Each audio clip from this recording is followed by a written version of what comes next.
Hello YouTube buds. I'm going to show you today my latest completed artwork. It's called Larger Than Life. It's a little chipmunk, though it is slightly larger than you would find in real life. So one reason I thought of that title. But at any rate, my walls are very blank because a lot of my artwork I moved to a local art gallery. So wish me luck with some things maybe getting sold there, and we will find out. I have gotten compliments so far, so that's a nice thing. And I also moved this larger than life chipmunk to the gallery. It's my very first finished pastel on decent paper, and it turned out good. I'm glad the way it turned out. So I'm going to show you on the computer and plus show you some photos of it as well. Let's take a look. And I will show you the reference photos I used as well.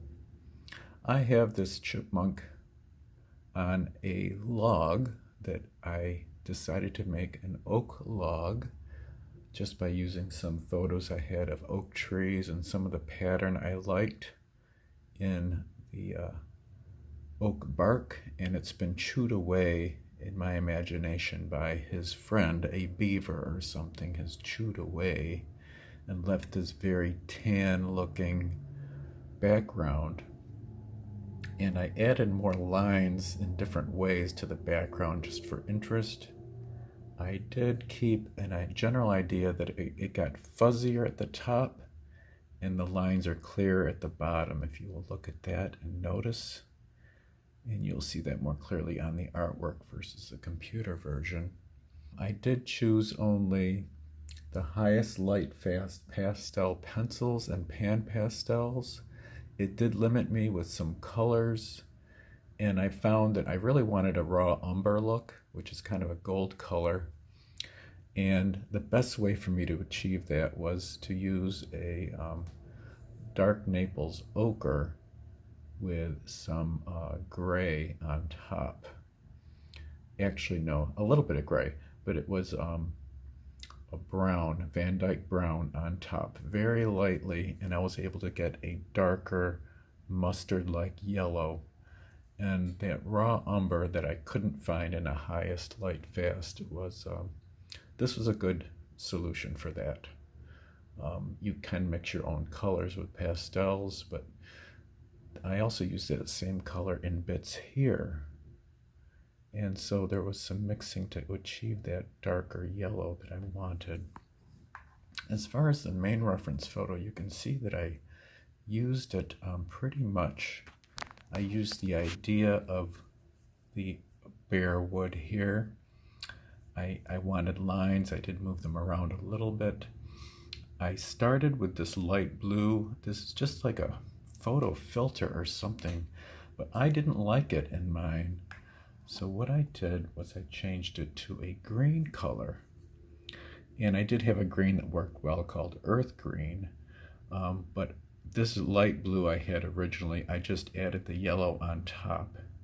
And it actually turned out to be very similar to an earth green color that I had. So I turned that strange light blue area into a shadow rather than just a odd filtered photo effect that was going on in this version. A lot of odd filtering going on actually. The chipmunk looks natural, but I don't know what all this is going on and what they did to achieve this. And this looks like a leaf maybe blocking this whole area. I'm not sure what this is over here. So you can see that I changed the background quite a bit. And I wanted an edge here, very distinct.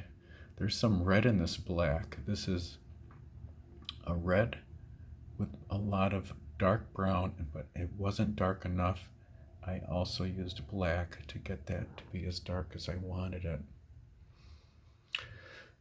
So at any rate, you will notice I changed the tail. And for another reference photo I decided not to reverse it. I just in my mind thought I liked the way the tail was sticking in front.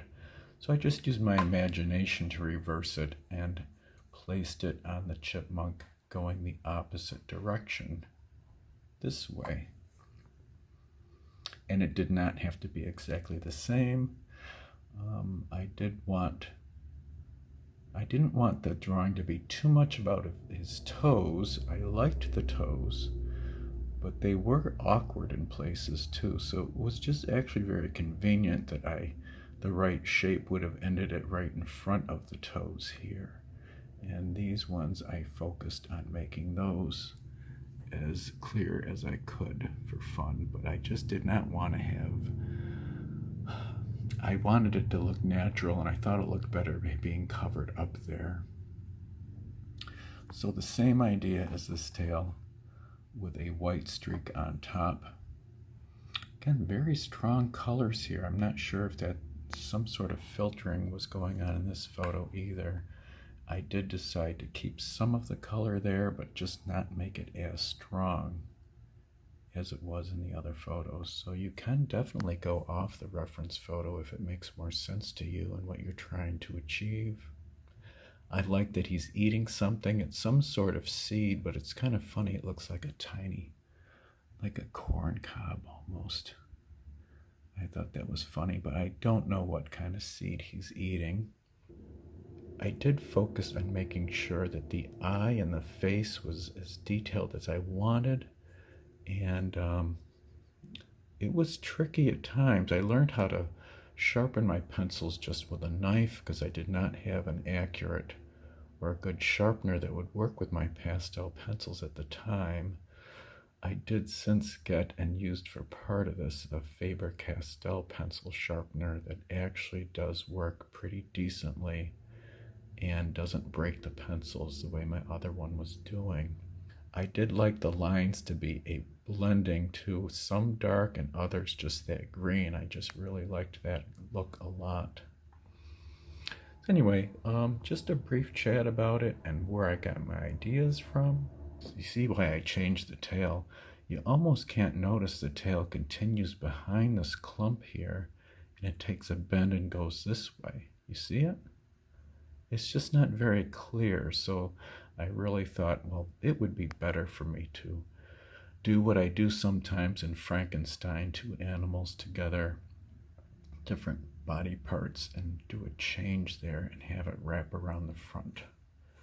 And I hope you agree that that was a better solution for my larger than life. All right, that's it for this one. I hope you enjoyed this very brief chat. And let's hope it sells in the art gallery.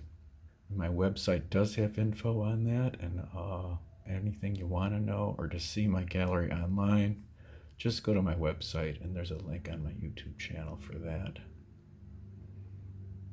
You take care. We'll see you in the next one.